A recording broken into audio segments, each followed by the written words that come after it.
అభివృద్ధి సంక్షేమ పథకాల అమల్లో ప్రజలకు ప్రభుత్వానికి మధ్య అధికారులు వారధిగా పనిచేయాలన్నారు వైద్య ఆరోగ్య శాఖ మంత్రి దామోదర్ రాజనరసింహ. సంగారెడ్డి కలెక్టరేట్ ఆవరణలో ఇందిరా మహిళా శక్తి పథకాన్ని మంత్రి కొండా సురేఖతో కలిసి ప్రారంభించారు. లబ్ధిదారులకు ఇందిరా మహిళా శక్తి రుణాలకు సంబంధించిన చెక్కులు అందజేశారు. 6 గ్యారెంటీల అమలు కోసం కాంగ్రెస్ ప్రభుత్వం పనిచేస్తుందన్నారు మంత్రి కొండా సురేఖ. డ్రగ్స్ రహిత తెలంగాణయే కాంగ్రెస్ ప్రభుత్వ లక్ష్యమన్నారు. ఆ తర్వాత కలెక్టరేట్లో జిల్లాలో 6 గ్యారెంటీల అమలు, వివిధ శాఖల పనితీరుపై అధికారులతో సమీక్ష నిర్వహించారు మంత్రులు. అన్నిటిని రెగ్యులేట్ చేసే ప్రయత్నం చేశాము. ఒక స్థాయిలో మనకు ఒక పాజిటివ్ జవాబు అనేది మనకు వచ్చింది.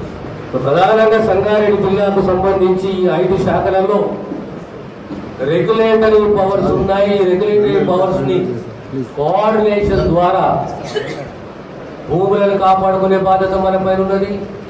పీసీబీ వ్యవహారం కరెక్ట్ నడవాలి, ఆ బాధ్యత మన పైన ఉన్నది. ఇల్లీగల్ మైనింగ్ ని ఆపే బాధ్యత మన పైన ఉన్నది.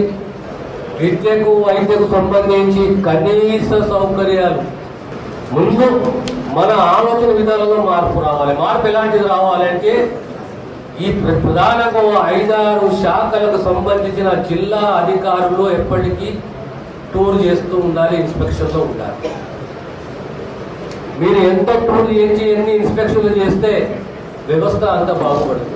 మరి నిరుపేదల అభివృద్ధి సంక్షేమమే ధ్యేయంగా 6 గ్యారెంటీలను అమలు చేసే దిశగా ముందుకు పోతా ఉంది.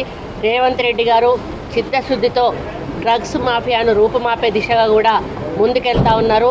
వైద్యంలో కూడా దాదాపు 81 సబ్ సెంటర్లు కట్టడానికి మంత్రి గారు డబ్బులు తక్కువ పడుతున్నాయంటే కూడా ఒక్కొక్క సబ్ సెంటర్కి 6 లక్షల రూపాయలు అడిషనల్గా ఇవ్వడానికి కూడా వారు వెంటనే స్పందించి ఇవ్వడం జరిగింది. ఈ విధంగా చాలా నిర్ణయాలు చాలా డీటెయిల్డ్ డిస్కషన్తో తీసుకోవడం జరిగింది. ఇక నుంచి రెగ్యులర్గా 2-3 నెలలకు ఒకసారి రివ్యూలు కొనసాగుతూ అధికారులను అప్రమత్తం చేస్తూ మంచి పరిపాలన దిశగా మా ప్రభుత్వం ముందుకు పోతుందని